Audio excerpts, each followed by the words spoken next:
Esses gritos já passaram pelos gramados dos estados do Rio Grande do Norte, Maranhão, Bahia, Pará, Rio Grande do Sul, Pernambuco e Piauí.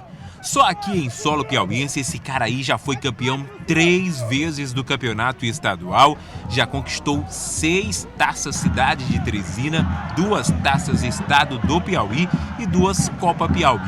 Títulos que fazem Paulo Ricardo Moroni o técnico mais vitorioso do futebol piauiense em atividade. Primeiro, satisfação, né? De ter conseguido atingir algumas metas. Futebol sempre é difícil, nem sempre você consegue realizar aquilo que pretende, mas é de uma satisfação enorme, principalmente o acolhimento que eu tenho aqui no Piauí. Eu já me considero mais piauiense do que propriamente gaúcho, porque os últimos 15, 16 anos eu tenho passagens por aqui e a gente tem tido uma relação pessoal muito boa e profissional também. Ainda em seu currículo, o treinador coleciona títulos nos campeonatos paraibano e potiguar. Ele nos conta como começou essa vida de técnico de futebol. Eu fui fazer o curso de treinador no Rio de Janeiro, que já tinha conhecimento por lá. Acabei indo para o Guarani também, já tinha um pouco de conhecimento nas categorias de base. De lá uma oportunidade apareceu para montar uma equipe que não existia, que era o São Gonçalo. E a equipe em 3 meses foi muito bem. Aí o América, ABC, que são os clubes maiores de lá, já me contrataram. E de lá a gente teve uma oportunidade com jogadores até que já tinham passado por aqui. Houve um convite do Durval e do Brau. O Durval foi uma pessoa que fez o curso de treinador no Rio comigo, a gente fez amizade, ele disse, é uma primeira oportunidade, a gente vai te levar. E foi em 2013 onde a gente montou aquela grande equipe e foi campeão após 14 anos do Flamengo. Então, essa minha vinda ao Piauí se deu dessa forma e as coisas começaram a acontecer e eu hoje estou praticamente preso aqui.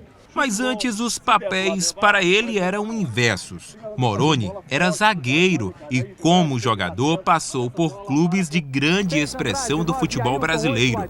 Nesse vídeo de 1986, é possível ver ele, rapaz, participando de uma jogada na área. Levanta na grande área, vai subir o Dinamite.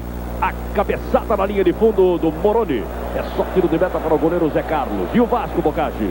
Número 1, Acácio. 2, Paulo Roberto. 3, Donato. 6, Moroni. 4, As imagens são da final do Campeonato Carioca entre Flamengo e Vasco.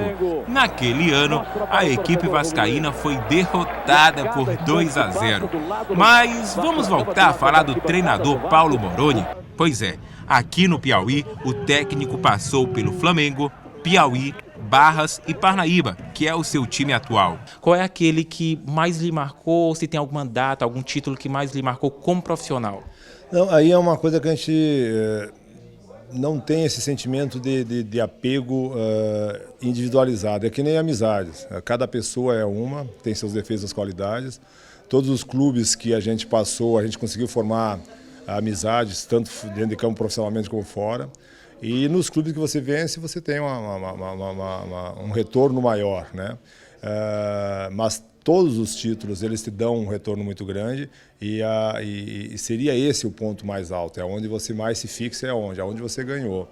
Então o Flamengo tem umas histórias lá, o Parnaíba talvez por ser mais atual e pelas dificuldades que passamos nos 2 primeiros anos e conseguir o que a gente conseguiu, e principalmente pelo centenário, que é muito raro um treinador conseguir isso. A gente conseguiu aqui no Parnaíba, só daqui mais 100 anos para alguém conseguir isso, então é um feito. E a gente tem tido aqui uma receptividade muito grande das pessoas e os resultados aparecendo. Então é hoje, logicamente, um clube que tu tem uma simpatia maior. Lembra do grito mostrado no começo da reportagem? Pois é, ele conta que muitas das vezes é até mal interpretado pela arbitragem por ter esse jeito peculiar de chamar a atenção dos jogadores. Não é um grito a um jogador, apesar da gente chamar um jogador, mas é para alertar a equipe, porque eu trabalho muito com posicionamento. E quando o posicionamento não está adequado, você tem que fazer gritos. Por alguma voz chegar dentro do campo, né? Se não for no assovio, tem que ser no grito forte mesmo. E às vezes até a arbitragem interpreta, às vezes errado, que a gente está gritando com eles, mas não, às vezes é só com os nossos atletas. Ao final da nossa entrevista, Moroni resolve fazer um desabafo da realidade do futebol piauiense.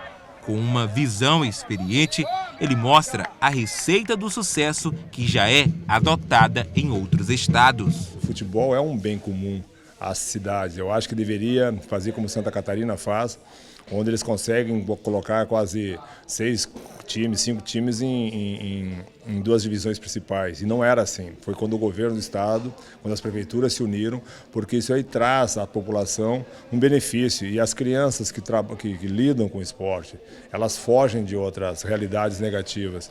Então é uma forma também educacional. É uma forma que ainda eu não entendo por que no Brasil, de um modo geral, não tem essa visão da parte política, porque ela permite a uma pessoa sem uma condição inicial de nascença financeira, e o futebol ou o esporte em si pode proporcionar. Aqui no Piauí nós temos, por exemplo, a Sara, que chegou a medalhista, então mostra que o atleta não tem localidade, a parte geográfica dele é universal, então em qualquer lugar você pode encontrar grandes atletas. Então se você tiver uma política voltada para uma parte cultural como é o esporte, como é o futebol, que é um pouco denegrido ainda, vai crescer. Então é difícil no Piauí, por exemplo, o esporte, porque não há indústrias, a mobilização financeira ela gira mais em torno do Estado, da própria política, e não permite. Até a federação tem tentado encontrar mecanismos e meios para tentar desenvolver, e é difícil porque as verbas são insuficientes, mas sempre, enquanto as pessoas estiverem tentando, como estão fazendo, já criaram uma segunda divisão, queira ou não queira, ela mobiliza, ela dá uma possibilidade de cidades novas entrarem dentro da competição, e nós vimos 2 exemplos fantásticos, foi o Picos e Altos lutando pelo um título. Então o esporte ele é salutar demais, ele é educacional, e eu acredito muito nessa lado cultural, porque é um patrimônio que nós temos, e se isso vir a se realizar, logicamente que tudo em volta disso, as estruturações acabam acontecendo. Então o que falta para o Piauí justamente é esse foco de fazer com que as partes políticas possam desenvolver de uma forma diferente do que está sendo até hoje. Esse é Paulo Ricardo Moroni.